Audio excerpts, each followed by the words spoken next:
भगवान से वर्ण कर लिया। तीसरा नंबर है न्यास। न्यास का अर्थ है गिरो देना, गिरो रखना। चीज अच्छी है मगर घर में हम नहीं रक्षा कर सकते हैं तो बड़े घर में रखते हैं तो वहां रक्षा होगी। वो जो रक्षा होगी उसका नाम है न्यास। थापन, भगवान को देना।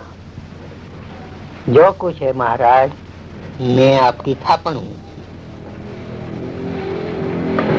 मेरी घरवाली आपकी थापन है, मेरे बाल बच्चे आपकी थापन है, मेरे घर बार बगीचा सब कुछ आपको गिरो दिया है, आप रक्षा करना। उसका बदला ब्याज मुझे नहीं चाहिए। ब्याज में तो इतना ही कि आपसे वो सेवा का आनंद दियो, जिससे कि मैं कुछ छोटा भक्त हूँ तो आनंद में मेरा जीवन सुखी कायम रहे, बरते, उदास न हो जाऊं। ऐसा न्यास, गिरो रखना, थापन, ये मैंने आपके गोंद में दे दी है, आपके हाथ में मैं हूँ, सभी कुछ आपका है। ये तीसरा नंबर, ये भी समझ रखना चाहिए। और राजा की गद्दी मिले, दीवान जी हो जाओ, सेनापति बनो, दिल्ली की कुर्सी पर बैठो, गवर्नर हो, कलेक्टर साहब हो जाओ, चेयरमैन हो जाओ, गांव के अधिपति सरपंच हो जाओ, मंत्री बनो, सत्तावान हो, बुद्धिमान हो, लाखों आदमियों के गुरु हो जाओ, फिर भी कार्पण्यम, ये चौथा नंबर। आपका तो मैं कृपण दास चेला हूँ, आपके पास ये मेरा जो है वो आपने दिया है, इसलिए इस दास को दिया है तो मैं तो आपका दास हूँ, जो दिया है वो सब आपका है। इसलिए दास का दास, उसका दास, उसका दास, अंतिम कोटि का छोटा दास। इस दासपने का अनुसंधान भगवान के प्रति रखना चाहिए। ऐसा दासपना हो तो वह दासपना क्या काम देगा।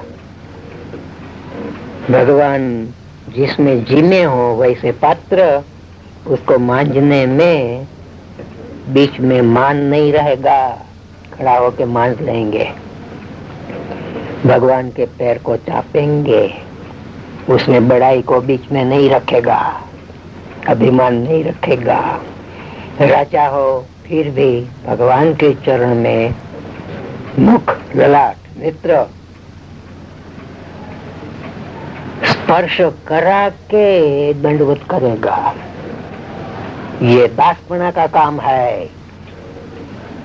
और दासी जैसा कहे वैसा काम करेगी।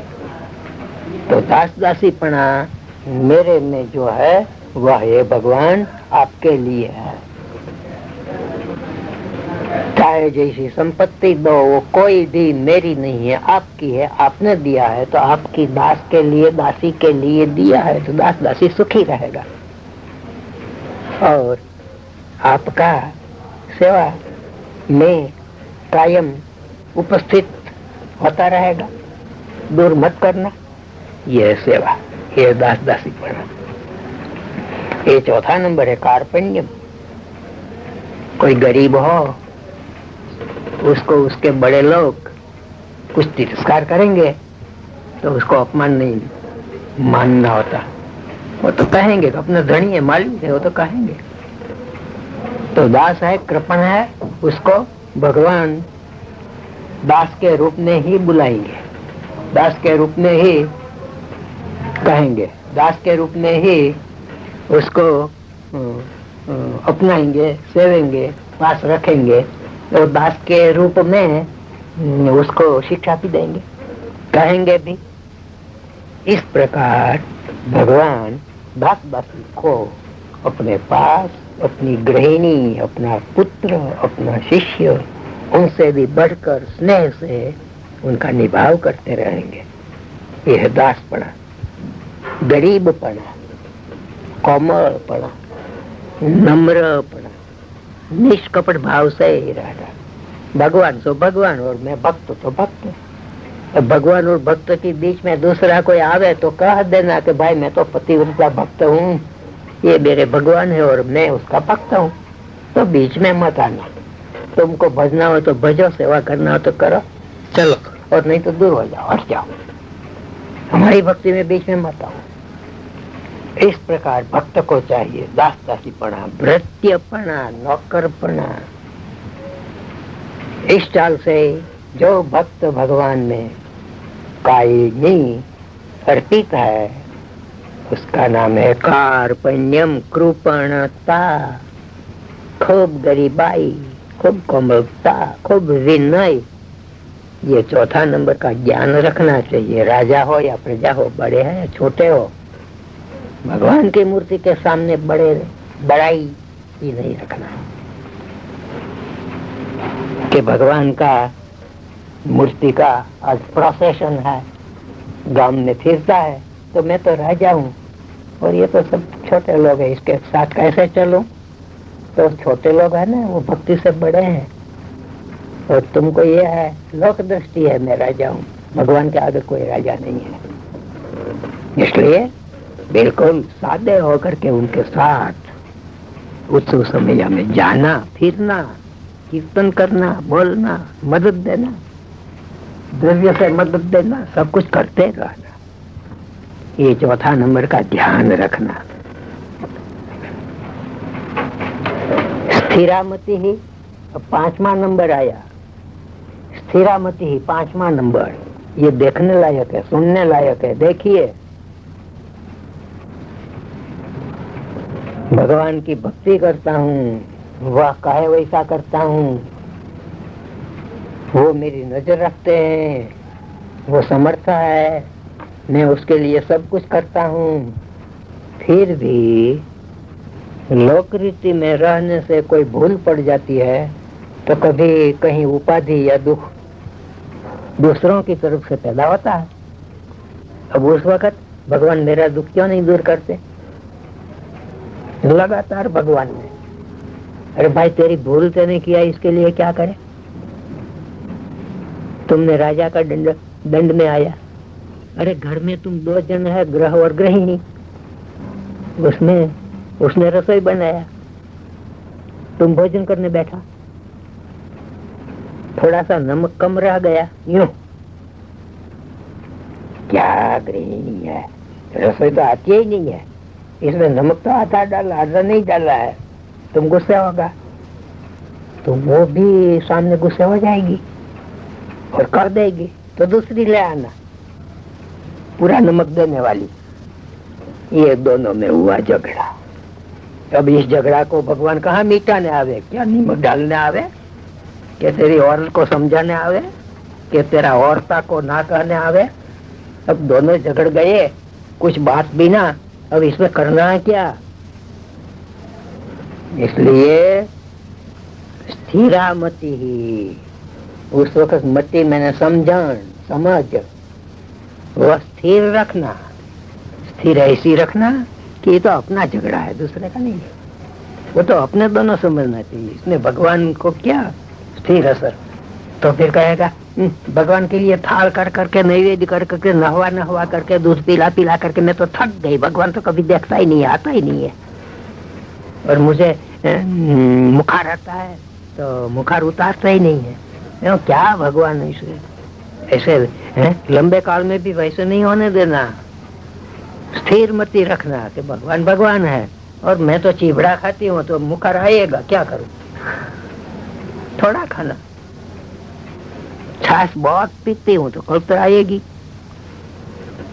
बात का रोग होने से पैर बैर दुखेगा, और खूब चटनी खाएगी तो माथा चढ़ेगा, दुखेगा।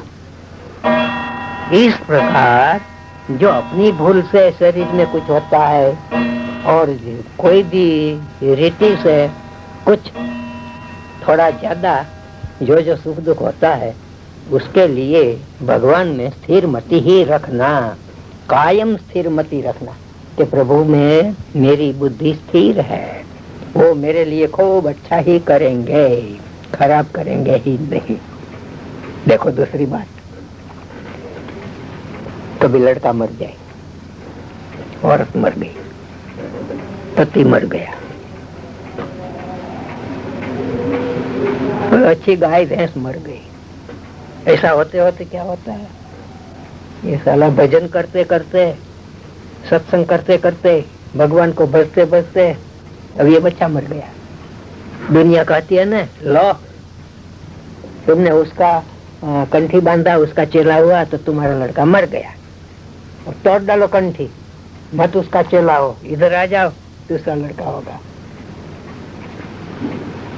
कई आदमियों को, कई लोगों को, कई नारियों को ऐसा कहने वाला मिलता है कि तुमने उस गुरु का आश्रय किया, इससे तुमको दुख आने लगा है। तो वो तो संसारी दुख है, कोई भगवान के आश्रय से दुख आया ऐसा थोड़ा है। लेकिन जगत के जीव कहेंगे कि तुम दुखी हो गया उस भगवान का आश्रय से, उसके वहां स्थिरा मति। शास्त्रों में लिखा है कोई गांव गिरास के लिए भगवान की भक्ति नहीं करना, के बाल बच्चे मरी मरी जाते हैं तो उसके जिंदे रहने के लिए भक्ति करना और कंठी बांधना, ऐसी शरणागति नहीं लेना। कि मैं शरीर में खूब बीमार रहता हूं तो बीमारी चली जाए, इसके लिए भक्ति शरणागति नहीं लेना। कंठी बांधो, नाव धोवो, प्रभु की पूजा पाठ करो, उसकी प्रसादी जिमो, उसको आनंद से सेवो। और कोई तकलीफ आवे तो उसमें मन पीछे नहीं पाड़ना, श्रद्धा को नहीं तोड़ना, भाग नहीं जाना।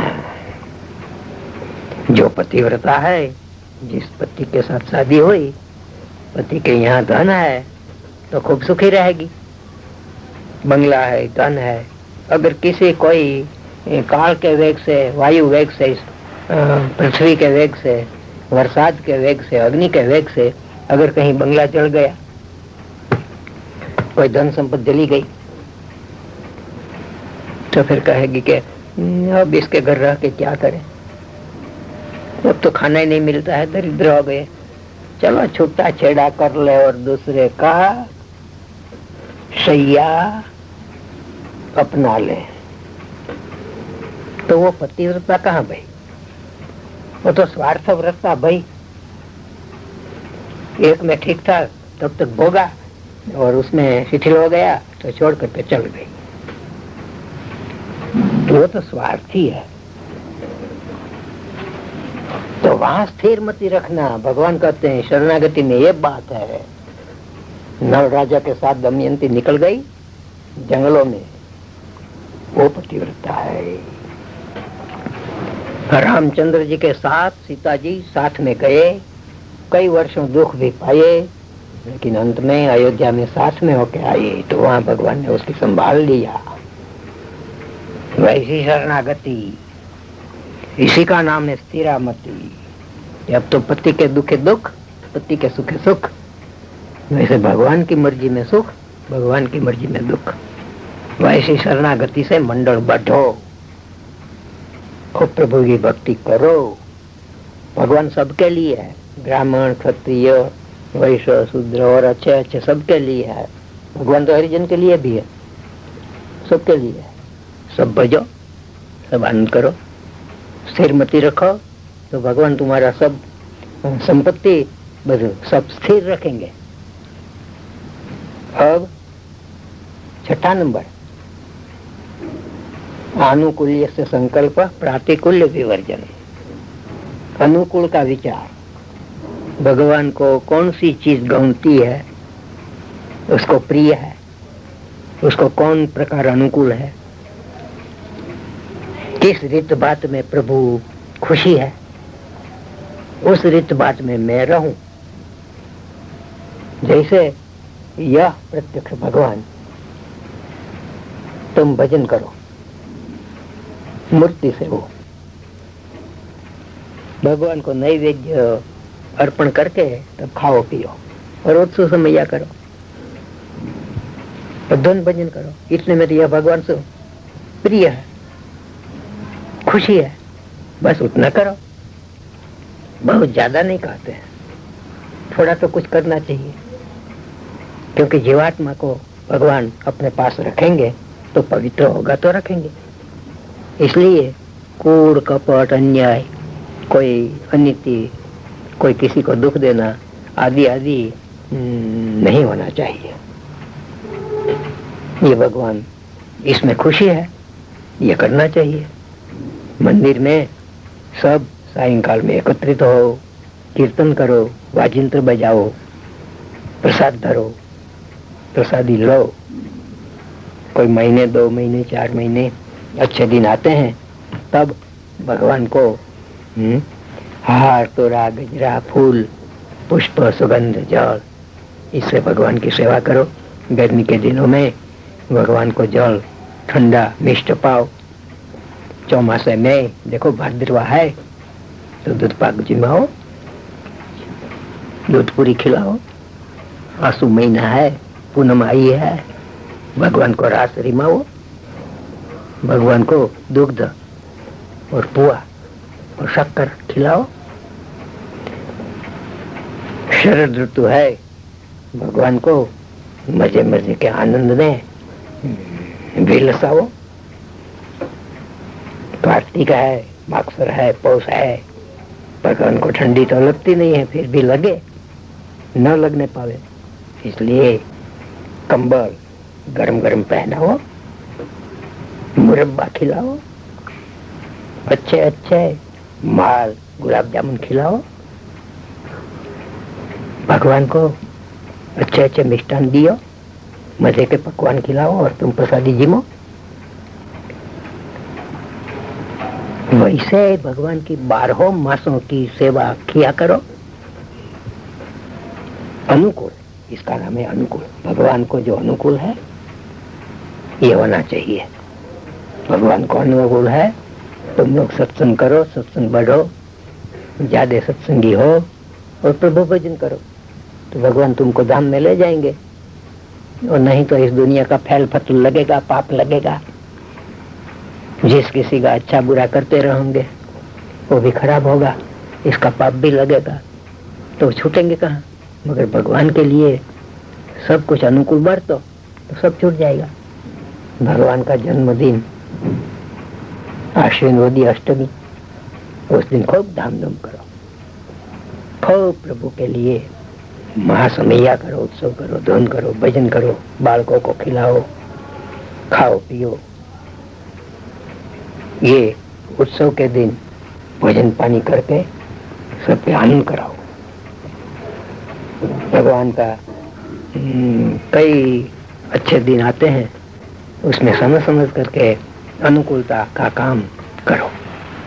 मंदिर में कदली के थम खड़े करो, पल्लव हरित पल्लव, लीले पल्लव, हरे पल्लव से तोरण बांधो, अच्छे अच्छे वस्त्र का मंडप करो, मंडप में सिंहासन करा के मूर्ति स्थापन करके खूब भगवान की सेवा, आरतियां, पूजा आदि आदि करो। ये बड़ा भारी काम है। इसका नाम है भगवान को अनुकूल रहना।